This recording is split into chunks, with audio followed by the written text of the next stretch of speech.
Mm.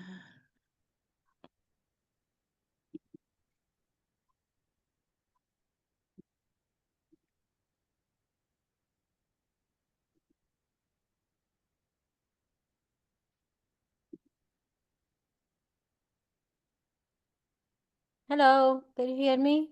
Hi, we can hear you. Awesome.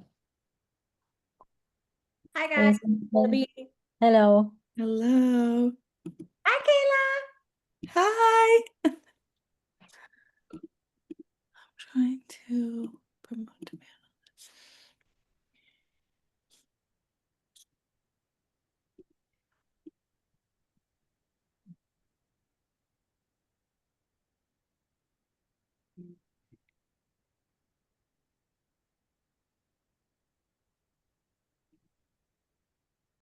Hello, families. My name is Mackenzie Nelson. I use she, her pronouns, and I am the Assistant Director of Family Programs in the Office of New Student Family Programs.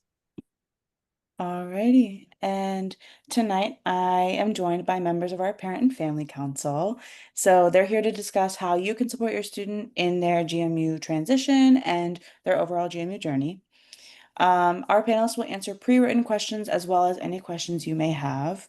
Tonight, while the panelists are speaking, please feel free to use the Q&A button, not the chat button, at the bottom of your screen to ask a question. The chat button will be used to give you any updates or any questions, and things like that. We also have live transcripts and closed captioning for those who may need it, and the session will be recorded and posted to our website and our YouTube channel. And with that, I'll hand it off to Camille to give you a little bit more information about what our Parent and Family Council is. All right. Good evening again, everyone. I just have a few slides to share with you. So, our Parent and Family Council, who are they? Essentially, they are family members and supporters of current Mason students. So, everyone can apply to be a part of the Parent and Family Council. You don't have to donate any kind of money or pay a fee. You actually just have to fill out an application and do a brief interview and let us know why you're interested in being a part of the council. Essentially, these are volunteers who serve as ambassadors for the university. And on average, we have about 20 or so members on the council. So, our mission, their mission is to support the university through various events, programs, fundraising as well, all while fostering student success through that.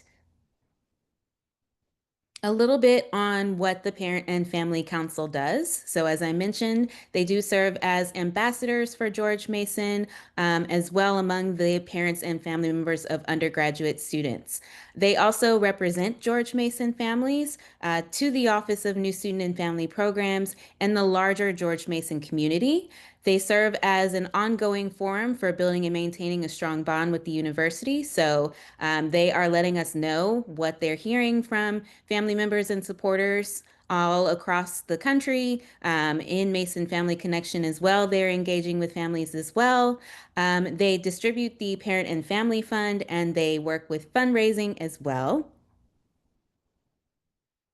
Some benefits of joining the Parent and Family Council. Officially, they get to come to campus twice a year, once in the spring semester and once in the fall to meet with university leadership, just to hear the latest and greatest about George Mason. So these are folks like the president, the provost, various deans and directors.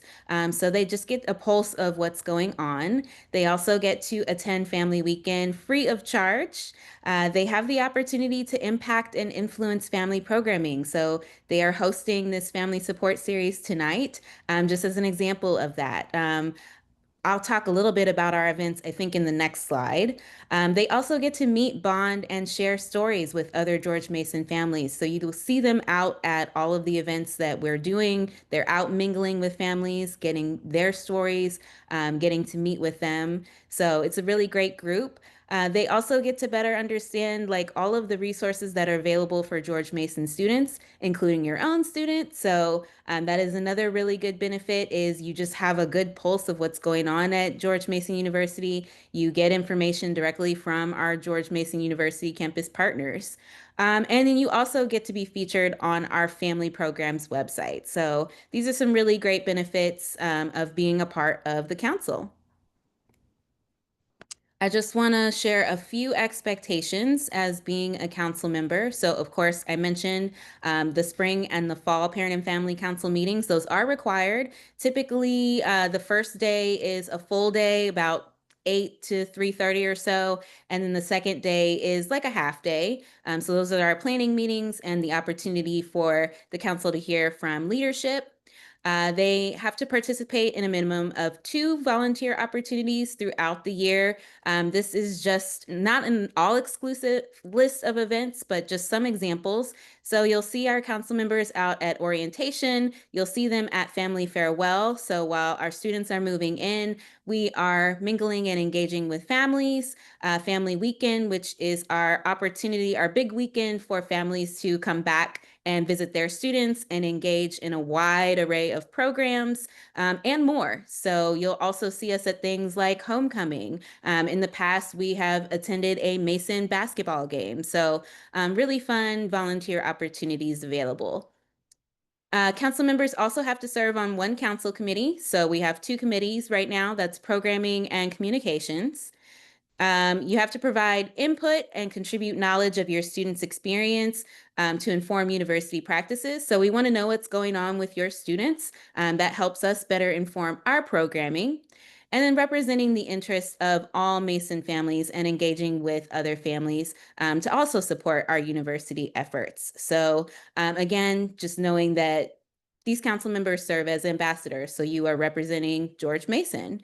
So please reach out to us if you're interested in joining the Parent and Family Council. You can email us at families@gmu.edu.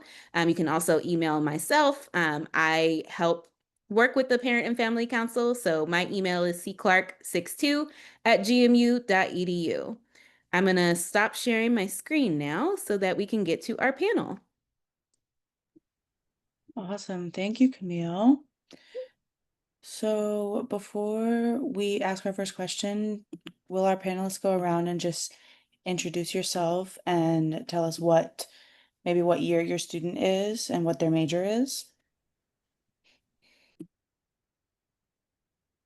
Okay, I'll go first. I'm Swapna Agarwal. My daughter, she is a senior now in Mason, and she's majoring in environmental science. She lives in the dorm. We are local to the area, about 40 minutes away. She's having a great experience at Mason. And then I will be happy to answer any questions you guys have. Hi, I'm Debbie Messner. My daughter is going to be a sophomore, and she is a vocal studies and opera major in the Dewberry School of Music. She will be living off campus next year. She lived on campus freshman year, and she'll be living off campus next year. We are actually out of state, so she comes from Charlotte, North Carolina to Mason, and we love everything about Mason.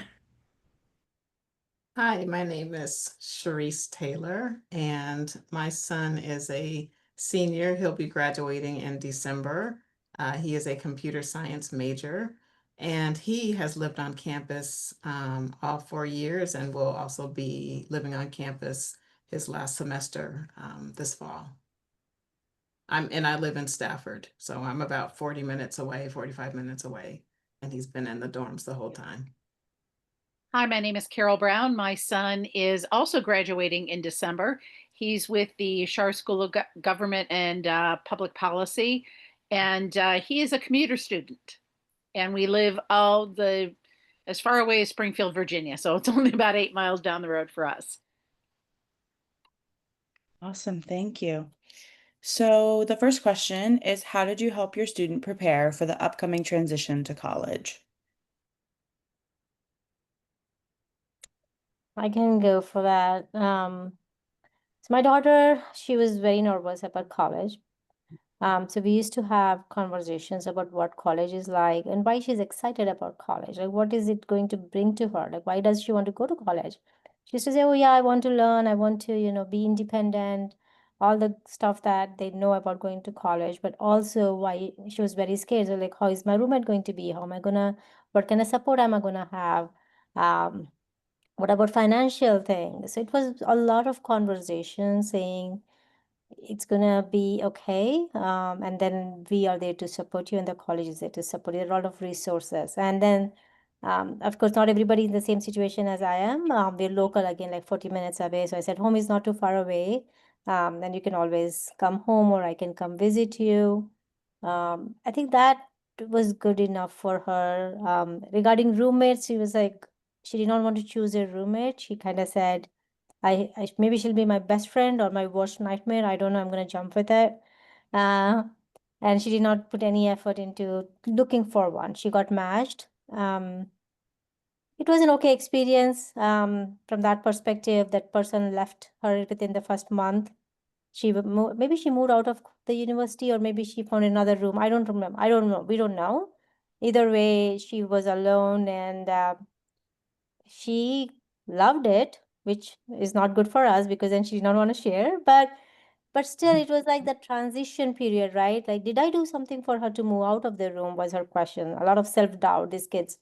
But it turned out good. She said, no, it's not, because people, maybe she moved out of to another room with her friend. We never know. We don't know. So overall, the experience was really good. And having those conversations is what is very helpful, for the kids to talk about what are they worried about, what are they looking forward to. And no question, or no experience is a bad experience, or no question is a bad question, but giving them the support is what is important, I would say.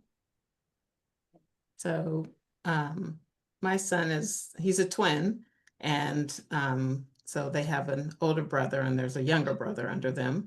And so he had the experience of seeing his older sibling go to college. We did follow like our checklist just to make sure that nothing was missed, making sure that he was aware of the different deadlines and talking through housing and just looking at what clubs, following the different organizations and resources that were available on social media, as well as the webinars that were available to him as well, just to make sure that he was comfortable, and anything that was available on campus to go to, we participated in prior, just for the comfort level and just walking around to see where everything is. So those are some of the things that we did to help with that transition. And I know there's some other questions later. We'll talk about communication, so I'll pause there. Yeah, my son and I sat down and went through the GMU website as far as what kind of resources are available for individual students in various levels and various ways, social, academic, health-wise, mental health-wise, all of that. And I encourage everyone to avail yourself of the entirety of the websites, and there's a lot of them out there. But just take a look, find some time, some evening, and sit down and even go through with your student some of the supports that are there for students at GMU.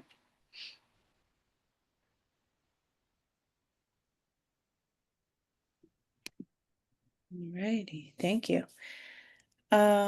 Next question. What are some tips or strategies for supporting your student in the first few weeks when they started at Mason? And what was really helpful in that relationship with supporting them in their first few weeks? I'll go ahead and start with that one.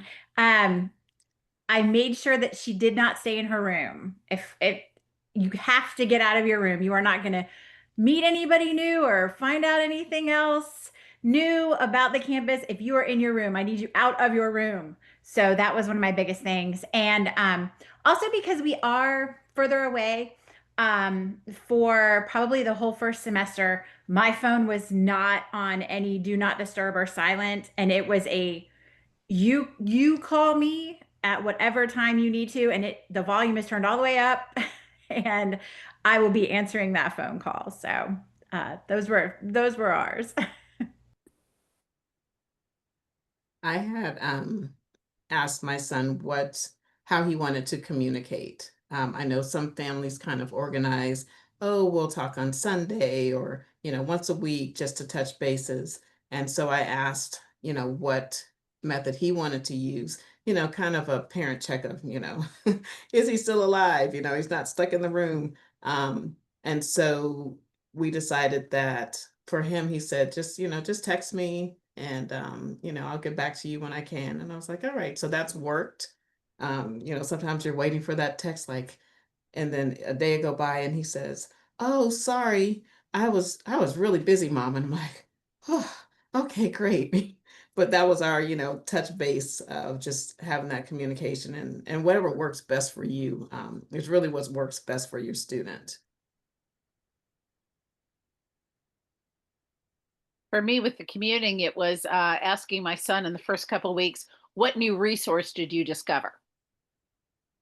Because there are so many organizations, individuals, even the professors can steer kids into organizations, opportunities for them to get help along the area, be it social, be it academic. So it's like, okay, what new resource did you find today? And in one case, it was the math center or the writing center, or just a group of people who happened to meet at a given time, at a given place, and they all talked about just a topic of the week.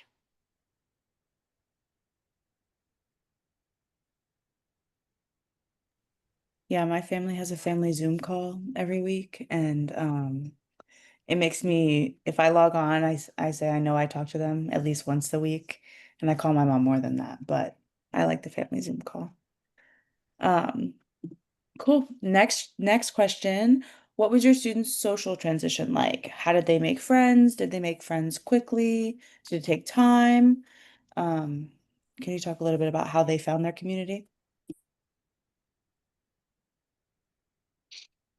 So my son actually knew a couple of friends, um, and sometimes that's good, sometimes it's not good. So it we thought it would be good, but it didn't make for a great roommate experience, um, which is part of the process. And but he was very interested in robotics, so he joined the robotics team. So he found his people in that way, and with the observatory and things like that.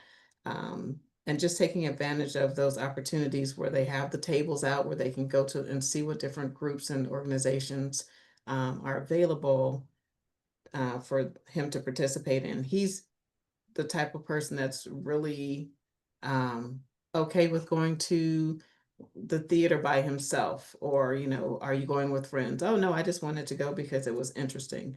But he did avail himself, and we would usually send, I'm one who follows all of the social media as well, because there's just so many opportunities at the school that between classes and everything, they really can't find everything. So I would just kind of send it to him, as I saw some things, and sometimes he knew about them and sometimes he didn't. But I mean, that's pretty much what we've done. My son spends an incredible amount of weekend time up on the Mason campus, participating and going to sporting events, going to clubs, going to hangouts with friends and things like that. So there's plenty of stuff going on. It's just a matter of figuring out and finding out things, but there are plenty of opportunities. Just go to any bulletin board. There's a ton of things listed there as far as clubs or activities or meetups. That it's literally endless. But the key as Swapna mentioned and Deb mentioned, get out of your room.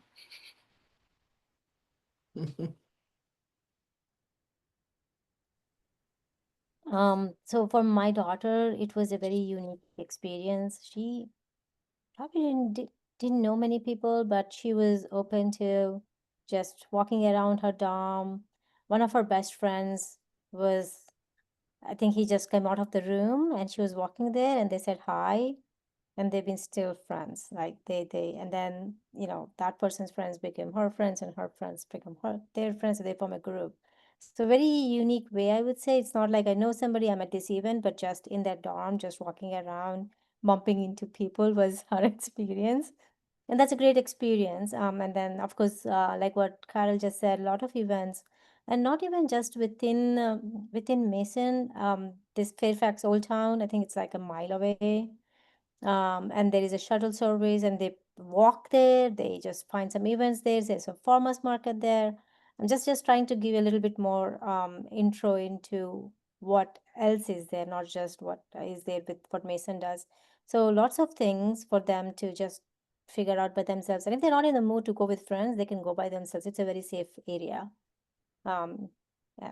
And so, yeah, I would highly encourage you to tell your kids to, you know, just venture out in whichever way they are comfortable.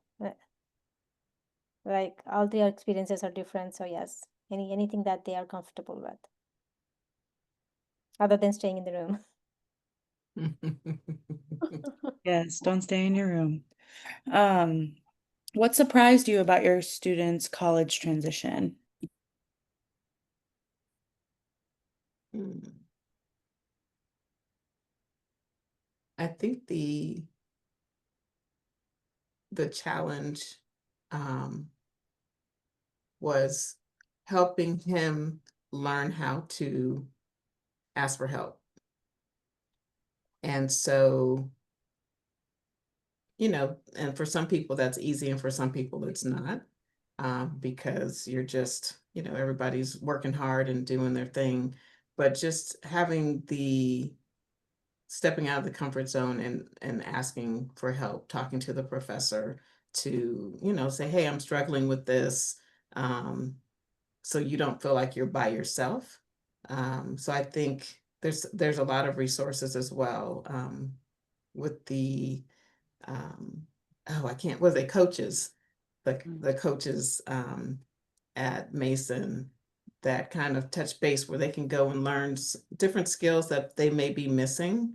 Um, but that was kind of, the question was a surprise, but it's, you know, some students have to, you know, get the shock and awe experience of, oh, okay, I do need help. So that was a little like something we had to work on. Right. And as Charisse mentioned, it's sometimes it's helping your student to recognize when they're starting to struggle. That's when you need to go get the help, not until you failed two tests and a paper, you know, to as soon as a stumble starts occurring, recognizing that that's when you need to possibly seek someone outside of the classroom or within the classroom, or just it's like, hey, I thought I got this concept, clearly I didn't. Where is my disconnect? Yeah. I also, Ms. Sharice was talking about student success coaching, and so the link for that is in the chat. And your student will be assigned a success coach, as well as they can, if they want a different one, they can choose that as well. But that resource is there for them as well. Um, could any of you talk about how you navigated boundaries with your student, especially, I know we have one family member who has a commuter student that was asked in the chat, so just different boundaries about not only communication, but visits and things like that. Well, being the parent of the commuter student, I really don't see him hardly at all. We did decide to dedicate an area within the spare bedroom for his study area, kind of undisturbed area where he can get work done here at home. But for the most part, there are so many wonderful study areas, opportunities like that that are on campus. So in the math lab, in the writing lab, there are areas where your student can kind of sequester themselves away and get that work done there. So if you've got and a friend of mine has a gazillion little kids running around her house and a college age kid who is a commuter, and they have just made sure that there's a dedicated area that has a lock on the door for their for their purposes, where that student can then spend the time to actually focus in on what's going on. Pretty much it's dinner is available for him, and if he wants to avail himself he can, if he doesn't he doesn't, and there we go. But the it is it has been a challenge to not want to say, oh, what did you do today, what did you do today, but to let him share. And he pretty much wants to tell us, what's been going on and the fun stuff that's been happening on campus, because it is such a dynamic campus and dynamic environment. It can be a bit overwhelming if your student is not used to those type of big crowds. And for Alan, the biggest challenge was figuring out, when can I go to the cafeteria that I don't have to wait an hour in line to get in? Once he figured that out, we were much better.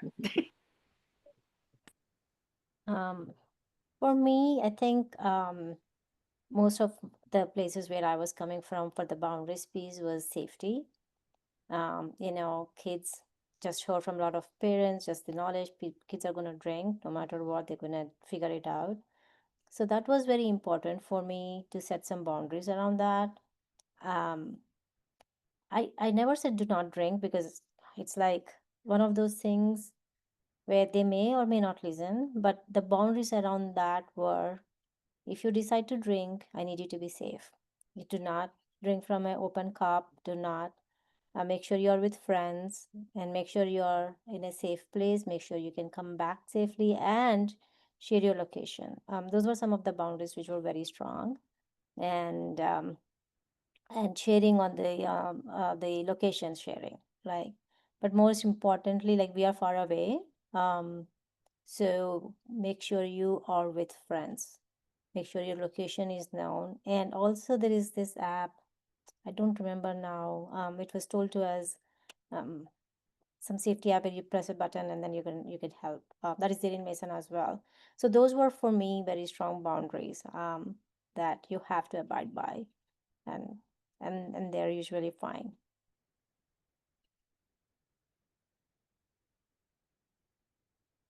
I think the only thing I'll add to that, although we are, pretty close, we pretty much see him at Thanksgiving, winter break. We attend family weekend. So those are the times where the touch base times are for us. Of course, I think he said maybe once, oh, I'm coming home to bring something, but it was like, oh, okay, great. But that freedom and just the safety piece to, be smart and travel and, with friends, not by yourself, and just make good choices and know where to go get help if you need it, and with the patrol and things like that. Yeah, thanks, Camille. That's the app that I made them download, just in case. But yeah, it's important that the safety piece is very important.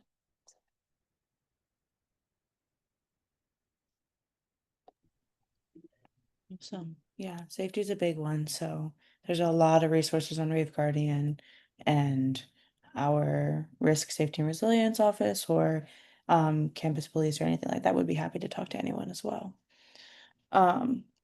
So as it is college and some things are inevitably bound to happen, what do you do when you get the call home that there's an issue or things aren't going as well as expected? How did you support your student? I do a lot of listening. I just listen, and I really like to try to remember, if I've been in a similar situation, that's when I'll give the advice. I try not to come just totally in there, knocking down the doors with my advice. But if I've been in the situation, then I really do like to share that with her. And yes, listen, listen, listen.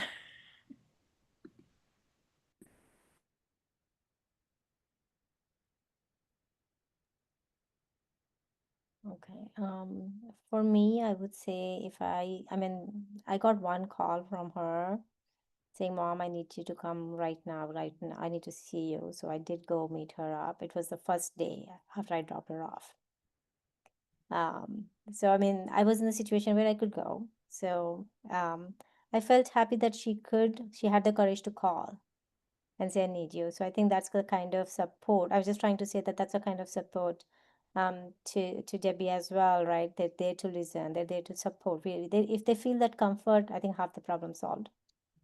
Um, so yes, listen and then ask what you can do to support them, and also maybe to I think Sherry's or Carol's point, there are a lot of resources, and everybody, if they don't know, point them to those resources.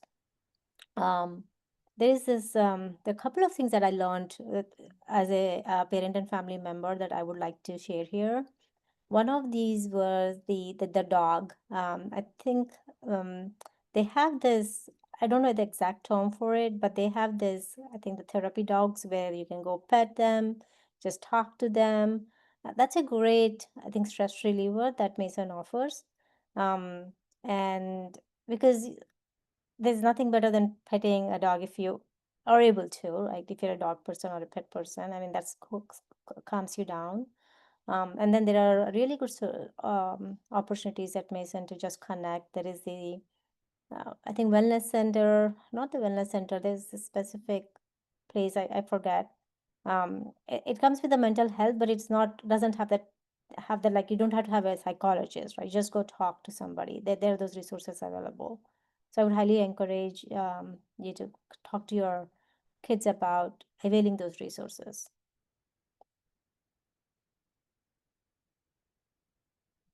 When I spoke to my daughter, she said she already knew about it. So that's the reason I don't remember.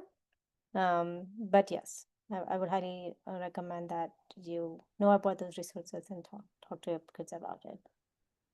Because And sometimes even if they don't want to talk to you, these are the resources that they can go and just avail of them. and having the signing up for the alert system.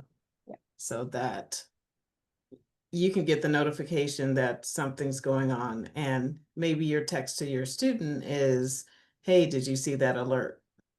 Just to make them aware. Usually they are, but those are things where, you hear oh, everything's been cleared, or, whatever, maybe it's a weather emergency. But just so that they're aware, and you're aware, so that gives a little bit of comfort, that they're paying attention as well.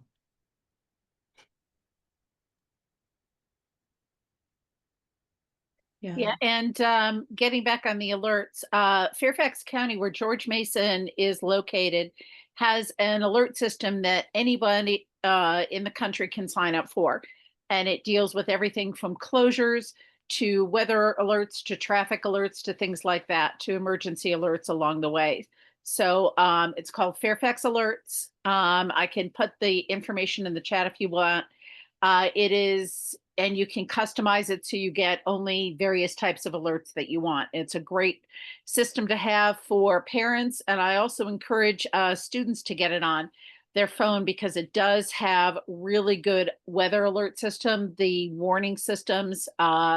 So we're dealing with, as we dealt with a couple of days ago, a huge flash flood emergency for the area. It'll get you information on that.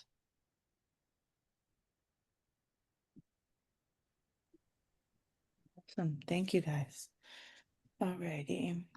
For those of you who has had a student with a roommate conflict, how do you support your student when there's an issue with a roommate? I'll take that one. um, the roommate situation was more dealing with messiness in the common area. Everybody had their own room, and one or two of the guys he knew, but just the level of messiness. And it was just encouraging him to speak to the RA, use the resources that are there in the dorm. And there's also someone from the university that is over the dorms. So just having that communication and encouraging that, also encouraging them to have a roommate agreement. so that there can be some consensus at the beginning of what's acceptable and what's not acceptable, and agree to that. That I've seen it where that works really well. And if you don't have it, he didn't have a problem with speaking with his roommates about any concerns, but when they were still disregarded, that's when you have the issue. And so I'd say the last couple of years, he just rolled the dice and said, hey, I'll take whoever, and it's been great.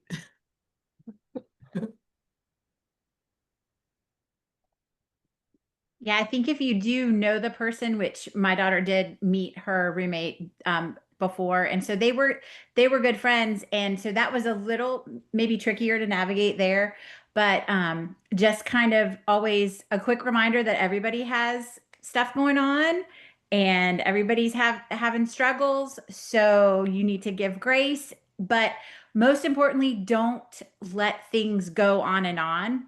Talk about it right away so that you guys can get past it and get to the other side.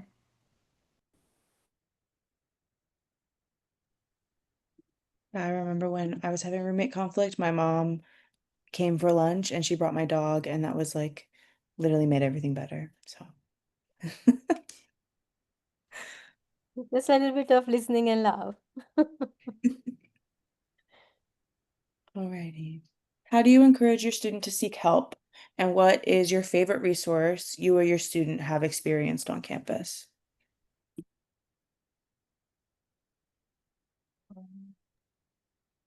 I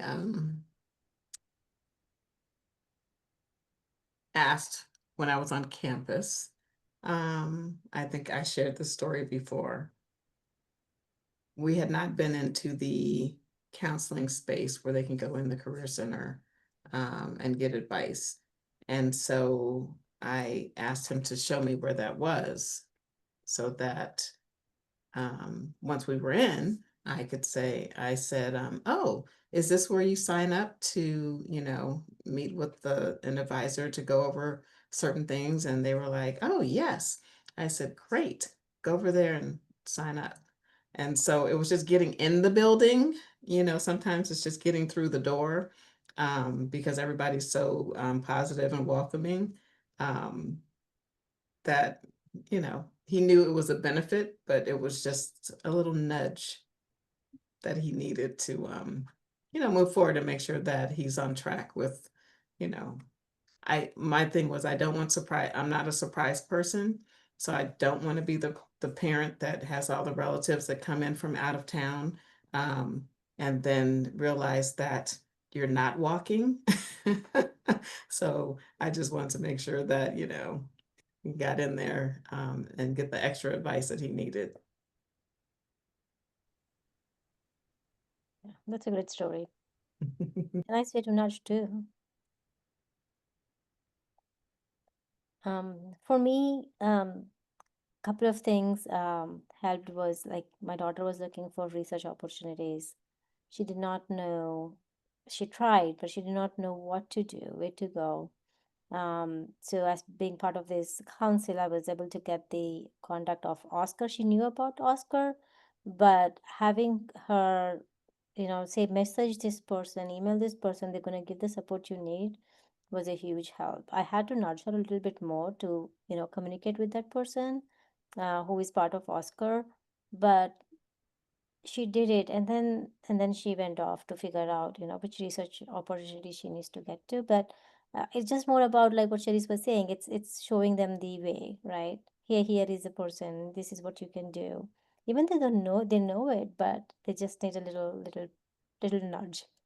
And that helped. And then I would say other great resources that Mason has is the tutoring services. They're amazing. Um, my daughter was able to get last minute writing help many times, and that does help them to just go to call, reach out to somebody who knows, and it's not their mother or somebody else, but they know that this person is going to review it. They're going to give them the pointers, nudge them enough that they can go to the next step. So those are all the resources I have. I think I've used more, but I think these two are really good.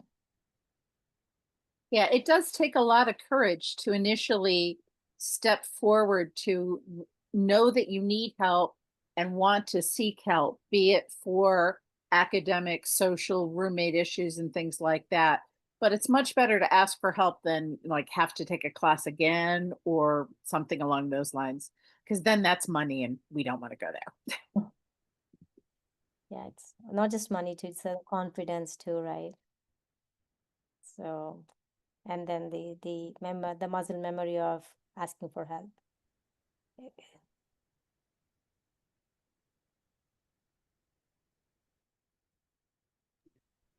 So, have any of your students changed their major? And if so, how did you support them during that process? Not for me.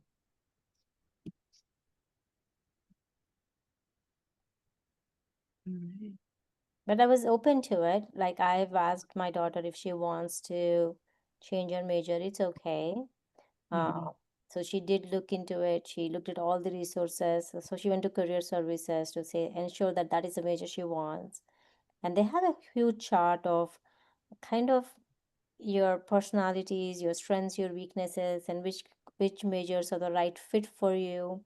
So she did that with the help of career services, and then she realized she still likes environmental science, which is great. Like that's a good check for kids who do not know if they're in the right major, but that shows the support that you are willing to be open. But and also Mason has the resources to help your child figure out if you want to change your major or want to figure out which major if you come undecided.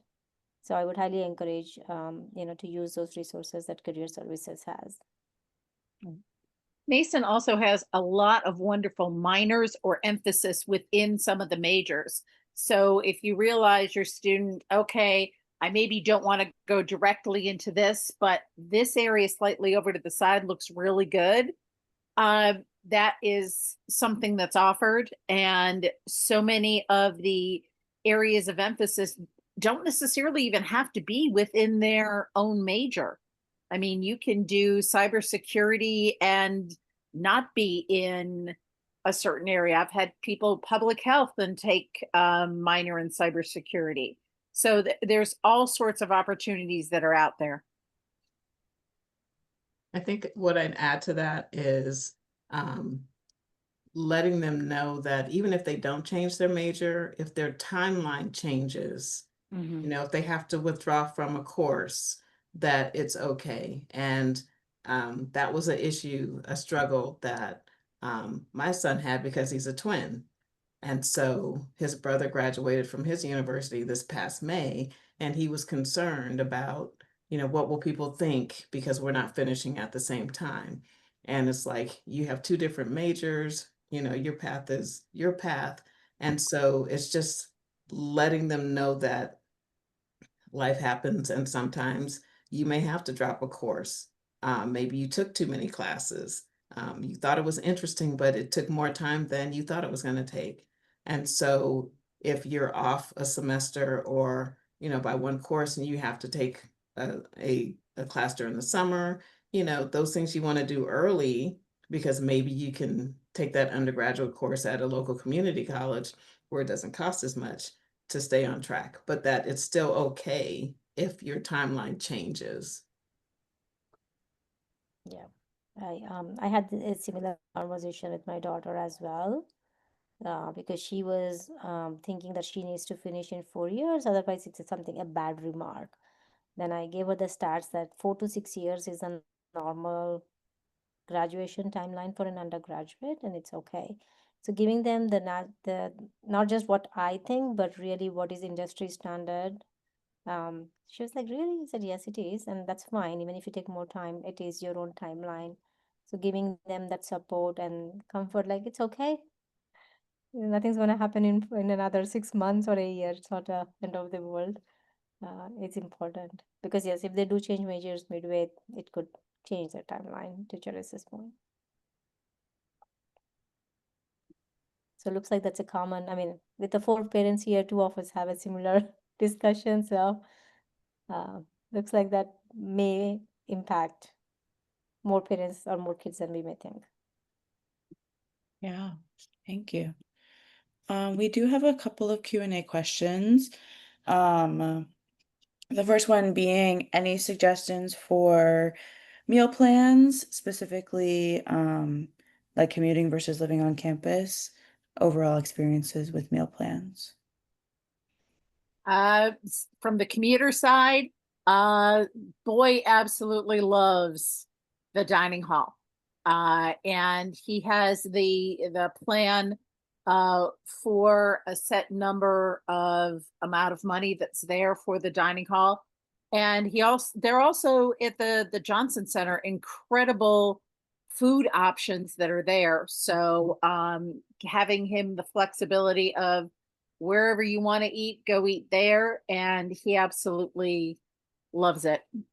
And it's also with the dining hall, it's also the social aspect of it, of sitting down with a group or maybe with a brand new group and getting to know people.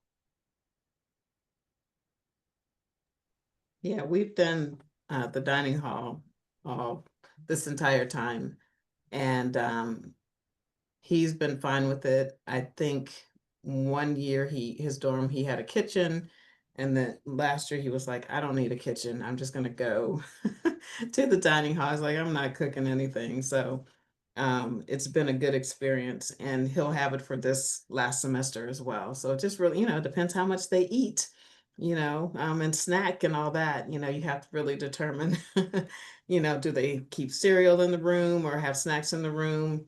Are they really heavy with lunch?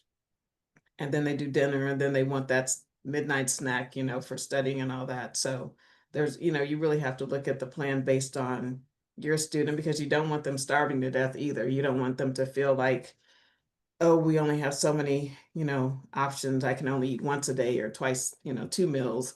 And then you go to family weekend and look at them and say, how come you're not eating? So it really depends on what works best for your student and for your financial pocket as well. Right. And for those who have food allergies or dietary restrictions and the like, uh, many of the dining halls do have options that are there. It's just a matter of figuring the one that best suits your needs. I've known kids go to Mason who have celiac, who have other dietary restrictions. Southside Dining has wonderful options for them. It may not be right as you walk in, it's kind of squirreled away a little bit towards the back, but there are plenty of options there around campus, in the dining hall, and also with other food purveyors that are in the food court and even around campus too. And you can talk to the nutritionist too if there's issues. Thank you. Yes, we want them to eat as much as they'd like. Um, so another question is, how can parents look for events?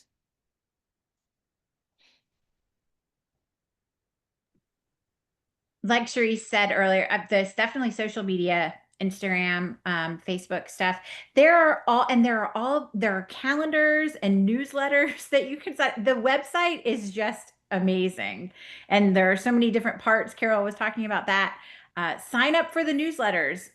Sign up for the calendar alerts. I was just looking at the calendar today. And so, I mean, it's just a matter of we do the research and we just share it with them and hope that they'll check it out and maybe share it again, But yeah, oh yeah, Mason 360, because the kids also, as an arts mom, the kids can get free tickets to the art events, so the theater and dance and all that stuff that's going on. George Mason has an amazing arts community, and through Mason 360, the students can get free tickets to all of those events. So that's another thing they can go to. Awesome. Have any of your students had internships, and what was their experience like with that? My son is actually in an internship this summer. He's working with Facets in Fairfax County, which is a group that manages food banks and other sort of support outreach. It has been a wonderful experience for him. His big check in the block and star that he's had is to develop an inventory tracking system for them, for the food banks, for all of the clothing donations and things like that, so they have a better idea of what they have and what they need. And it was a great thing. He found it through the campus itself, and it's been a wonderful experience for him.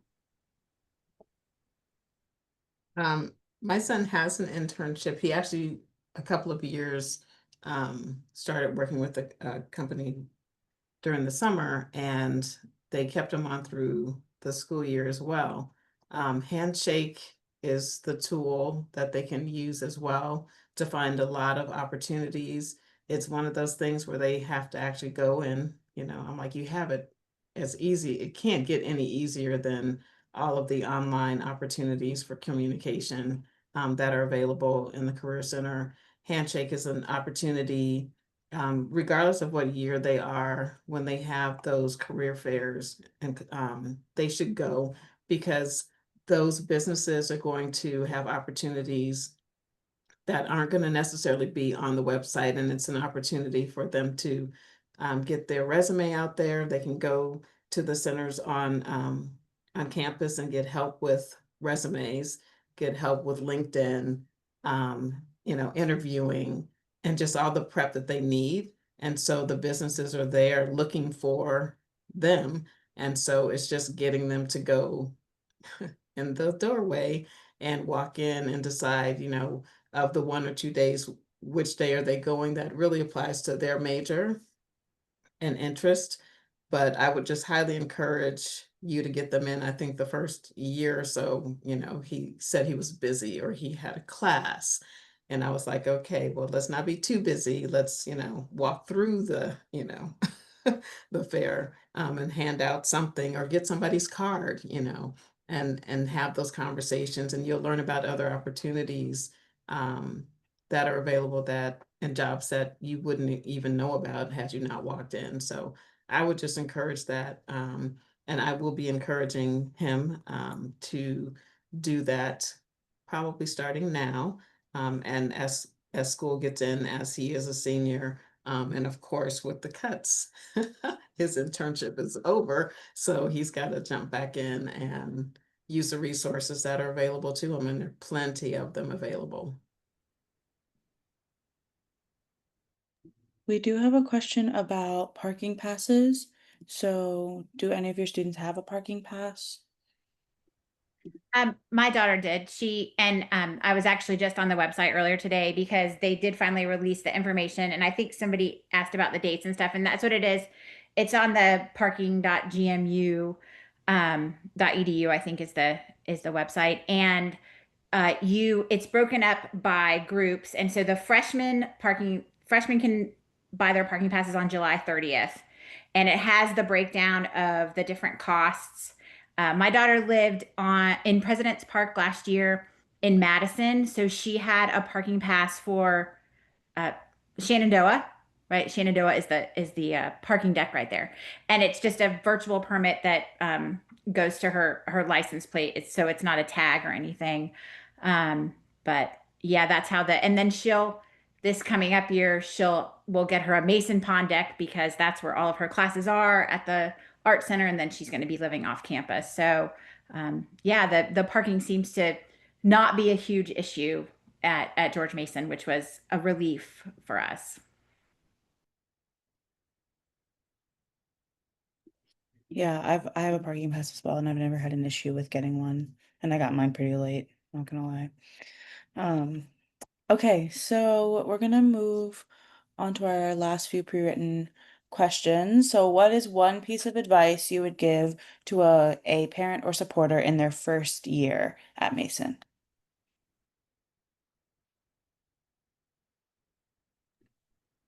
I think it's all the stuff that all the ladies said is for you to learn as much as you can about Fairfax and George Mason and the new place that they're calling home. And the more that you learn about it, then you can share that with them. And I know that's kind of a big one piece of advice, but that's my one piece of advice is to just learn as much as you can about about everything Fairfax and George Mason? I would say if you're able to attend family weekend, I think it's a great opportunity to you get that FaceTime with leaders in the university that you can have conversations with, and you can share that with your student. You can see where they go. Where do you study? Where do you eat? Maybe meet the roommate's parents. But it's really a good opportunity, even if they say they don't want you there. Um, I'm like, are you the only, my other son, are you the only one who's seen your parents still come to family weekend? He's like, I don't care. I like that you're here. So I think it helps that bond with you as well, that you're sharing, what their home is for those 4 or 5 years. And so I would highly encourage you to pick the different events that are of interest. So if the deans have something, that are in their major in the college that they're in, you can have those conversations and get more details that you probably aren't going to get from your student anyway. But you can just say, "Oh, I didn't know that Mason had this, and did you know that? Oh, wow, that's really great." And so it's just a good way to communicate and bond and learn about the university and the options and opportunities that your student will have, and that are still will be available even when they graduate. So if they decide to stay in the area and they're going to be alum, that they have a community of folks that are international that they can always have collaboration and partnership and friendships with.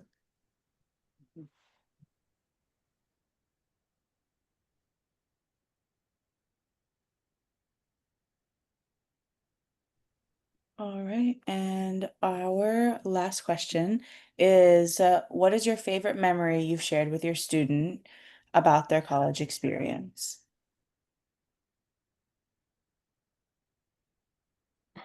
For me, I would say it was definitely the family weekend. Um, the programming is really awesome. And then, like the Sherry said about the FaceTime, I mean, my daughter just said, "Okay, let me show you all the places I go to. Here is the Mason Pond Deck. I like to go for walks here." It's beyond the programming that is given by Mason. It is more a bonding time, and they say, "Oh, I'm supported, and I can show all the places I go to." You're just available for them. It's their time. So I would say that's my favorite memory. Even though they say no, and I mean, like both my kids said no, but then I felt it's just a vibe that they said, "Oh, they liked it that you went there." Yeah, and take a look also at the schedule for Eagle Bank Arena. There are so many cool concerts and things coming there besides other things that are there than the basketball and the other Mason events that happen at Eagle Bank. My son has often said, yeah, we should all get together and go to X or go here. The plays that are in the art center, the art exhibits that are there. He's like, yeah, my friend said this is really cool. We should all go as a family. And that to me was just like, wait, you actually want to be with us?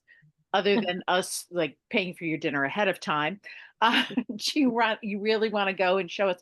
And it's been him showing us what's going on the Mason campus. I'm going to piggyback on that because we've had that experience as well, um, where our son said, "Hey, so and so's going to be playing at the art center, let me know if you want to go." And so we met him up there, and it allowed us to actually have, prior to the event, they had a Q&A with the artist beforehand, which was awesome. So that's one. And then the other, of course, is tied to family weekend. Um, I think it was a spring one, and my father, who's lives in Los Angeles, was in town, and my mother-in-law, who lives in Alexandria, both were able to come to family weekend and walk the campus and see, and experience that. So it's not just when we say family weekend, it's not just, the parents and siblings or guardians, but it can be cousins, it can be grandparents, it can, aunts and uncles. So it's whatever you make of it, and that kind of helps show the support to your student that, wow, the village is here, they get to see where I am, and it can be really exciting. Yeah, our favorite experience from her freshman year was actually going to see her in her concerts. The and my in-laws were able to travel, and then she was actually in her first opera this spring, and so I was able to attend all four performances of that, and meet everybody in the department, and it was, yeah, it's, so we've just had such a great time. Awesome. Awesome. Well, thank you all for sharing your awesome experiences. Your insight is really valuable. So, yeah, one more thing. I know there were a lot of questions in the chat about housing. We are going to have a housing family support series in August. So look out on Mesa Family Connection for the registration for that. Then Housing and Residence Life will be here to answer all the questions you may have. But yeah, this session will be recorded and posted on Mesa Family Connection in about 2 weeks. And thank you to our awesome parent and family council members for sharing today. And yeah, that is it. So have a good evening. And if you have any questions about anything that was discussed tonight, email us at families@gmu.edu.